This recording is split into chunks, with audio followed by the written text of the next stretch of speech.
এবার বুঝলি তো মামেক, আমি ঠিক কতটা বুদ্ধি এবার প্রয়োগ করেছি। এবার ভোলা কিছু করার আগে কৈলাসপুর ওদের সবার হাতছাড়া হয়ে যাবে। ওরা চাইলেও আর নিজেদের কৈলাসপুরকে রক্ষা করতে পারবে না, কিছুতেই না। কিন্তু ওই রাজা তো শুনেছি মারামারি, লড়াই, ঝগড়া এসব পছন্দই করে না। তাহলে ও যদি আপনার পাঠানো লোকের সাথে যুদ্ধ করতেই না চায় তখন? করবে। মানুষের লোভই মানুষের সব থেকে বড় শত্রু, এটা জেনে রাখবি তুই। রাজা যুদ্ধ করতে না চাইলেও মন্ত্রী আর জমিদারের লোভের কারণে রাজাকে এই যুদ্ধে রাজি হতেই হবে, আর তারপরেই শুরু হবে আসল খেলা।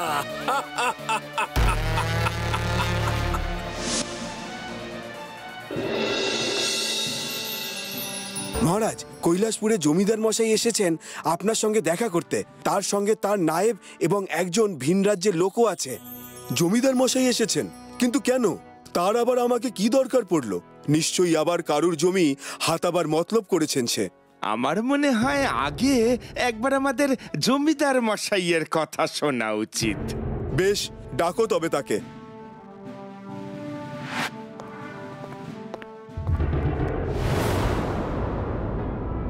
বলুন জমিদার মশাই, আমার রাজসভায় আসার কি অভিপ্রায়? এসেছে কি আর সাথে আমাদের রাজ্যের ওপর ভয়ানক বিপদ এসে উপস্থিত হয়েছে মহারাজ। বিপদ? কিসের বিপদ শুনি? ওই যে ভিনদেশী সৈনিক, ও নাকি এই রাজ্যে পা রেখেছে এই রাজ্য দখল করার উদ্দেশ্য নিয়ে। সে কি? কিন্তু কে এই সৈনিক, আর তার আমার সঙ্গে কিসের শত্রুতা? তা আপনি ওর মুখেই শুনবেন না হয়। কই এসো হে।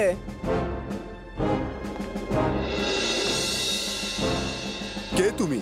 তুমি সামান্য একজন রাজ্যের সৈনিক হয়ে আমার রাজ্য দখল নিতে চাও? এত বড় সাহস তোমার? হ্যাঁ চাই, কারণ আপনাকে ওই সিংহাসন থেকে টেনে নামানোই আমার লক্ষ্য। আর তা আমি অন্য কোনো উপায় নয়, আপনার সঙ্গে লড়াই করে আপনাকে পরাজিত করে তবেই করতে চাই। তোমার এত বড় সাহস, তুমি সোজাসুজি আমাদের রাজা মশাইকে মল্লযুদ্ধের আহ্বান জানাও? তুমি জানো এর জন্য আমরা তোমাকে শুলে চড়াতে পারি? ক্ষমতা থাকে তো আমাকে ধরে দেখান না, তারপর তো শুলে চড়াবেন। শোনো রাজা, আমি তোমাকে না হারিয়ে না এই রাজ্য ছেড়ে যাব, না অন্য কোনো শক্তি আমাকে এই রাজ্য ছাড়া করতে পারবে। আর যতদিন আমি তোমার এই রাজ্যে থাকবো ততদিন আমি তোমার রাজ্যের সৈন্যদের একে একে হত্যা করে তোমাকে আরো দুর্বল করে দেব। এবার তুমি স্থির করো, তুমি কি করবে? আমার সঙ্গে লড়াই করবে নাকি? না, লড়াই করা আমার লক্ষ্য নয়। কোনো প্রকার লড়াই করে আমি আমার রাজ্য শাসন করি না। তাই নাকি? তাহলে তো দেখছি তুমি বিনা লড়াইতেই সিংহাসন ছাড়তে প্রস্তুত। একেবারেই না। প্রশ্ন যখন আমার রাজ্যের নিরাপত্তার, তখন আমি হাত পা গুটিয়ে বসে থাকতেও পারবো না। কিন্তু তুমি যখন বলছো যে আমি লড়াই না করলে তুমি আমার সৈন্যদের মারবে, তখন তো নিরীহ সৈন্যদের মৃত্যুর মুখে ঠেলে দেওয়ার আগে আমাকেই সবার আগে তোমার সঙ্গে লড়তে হবে দেখছি। এই তো প্রকৃত রাজার মতো কথা। তাহলে বলো, কবে তুমি আমার সঙ্গে মুখোমুখি হতে চলেছ মল্লযুদ্ধে? এই সৈনিকের যা তেজ দেখছি, মল্লযুদ্ধে এই রাজাকে তো হারিয়েই ছাড়বে। আর একবার যদি রাজা হেরে যায় তাহলে এই সিংহাসন তো আমার। কালই মহারাজ তোমার সঙ্গে লড়াই করবেন। তবে তাই স্থির রইল। মনে রেখো রাজা, কথার খেলাপ হলে প্রতিদিন তোমার রাজ্যের একজন করে মরবেই। এ তুমি কি করলে মন্ত্রী? দুম করে কাল বলে দিলে কেন? কাল যে আমার ভোলানাথের উপোস, এই দিন আমি কোনো প্রাণীর ওপর হাত তুলতে পারবো না। এই যে আমার অনেক দিনের মানত করা। সর্বনাশ করেছে। কই, এ কথা তো আপনি আগে বলেননি। উফ, তুমি আমাকে সে কথা বলার সুযোগ দিলে কোথায়? এখন আমি কি করব? কাকে লড়াই করতে পাঠাবো এই রাক্ষসে পালোয়ানের সঙ্গে? যাকেই পাঠাবো সেই তো মরবে। তাহলে উপায়? শোনো শোনো শোনো, আগামীকাল সকালবেলা মল্লভূমিতে এক বিশাল মল্লযুদ্ধ হতে চলেছে। আমাদের রাজ্যের রাজা নরেন্দ্রনাথ ও ভিন রাজ্যের সৈনিক মহাবীরের মধ্যে। মহারাজ কাল নিজে অংশগ্রহণ করবেন এই লড়াইতে। এই লড়াইয়ে মহারাজ মহারাজের পরাজয়ের অর্থ তাকে সিংহাসন ছাড়তে হবে। এই মর্মেই কাল মল্লযুদ্ধের আখড়ায় নামতে চলেছেন মহারাজ নরেন্দ্র এবং ভিন রাজ্যের সৈনিক মহাবীর। ভোলা দাদা, শুনলে মহারাজ নাকি কাল মল্লযুদ্ধে অংশগ্রহণ করবেন। যাক, তাহলে বেশ মজা করে লড়াইখানা দেখা যাবে। আমি তো বাপু সব খাবার দাবার নিয়ে একেবারে জুত করে বসবো লড়াই দেখতে। লড়াই আবার দেখার জিনিস হলো? আমার তো লড়াইয়ের কথা শুনলেই বুকটা ধড়ফড় করে। কিন্তু আমাদের যিনি মহারাজ, তিনি তো লড়াই করার ঘোরতর বিরোধী।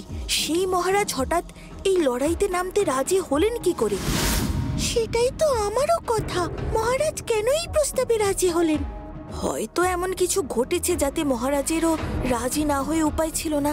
কিন্তু কাল তো ভোলানাথের উদ্দেশ্যে বীরবল ব্রত পালনের দিন, ভোলানাথের পুজোর দিন। এই দিন তো মহারাজ প্রতি বছর পালন করেন। আর এই দিন পালনের মূল শর্তই হলো যে ব্রত পালনকারী কারোর গায়ে হাত তুলতে পারবেন না।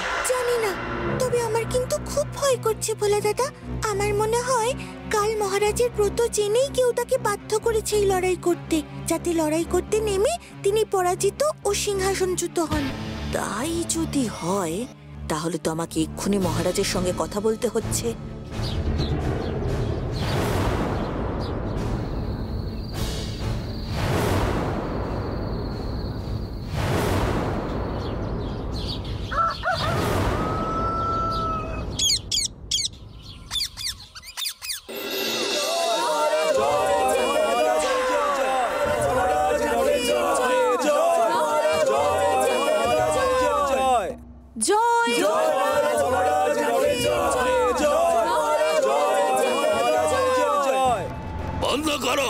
বন্ধ করো তোমাদের ওই রাজার নাম জপা। আজ থেকে তোমরা কেবল আমার নাম জপ করবে, কারণ আজ এই যুদ্ধের পর আমি হতে চলেছি তোমাদের আসল রাজা।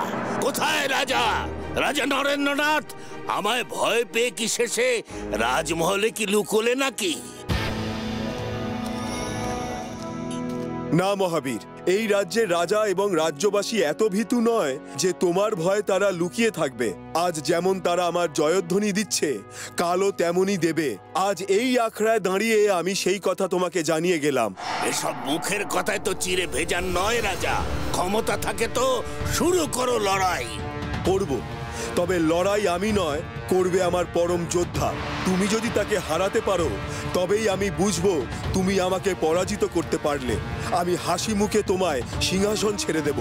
কিন্তু তুমি যদি পরাজিত হও, তাহলে আমার সামনে আমার অপার শক্তির প্রদর্শনের আগেই যেখানে তুমি ভয় পেয়ে সরে যাচ্ছ, সেখানে তোমার সেই যোদ্ধার কি ক্ষমতা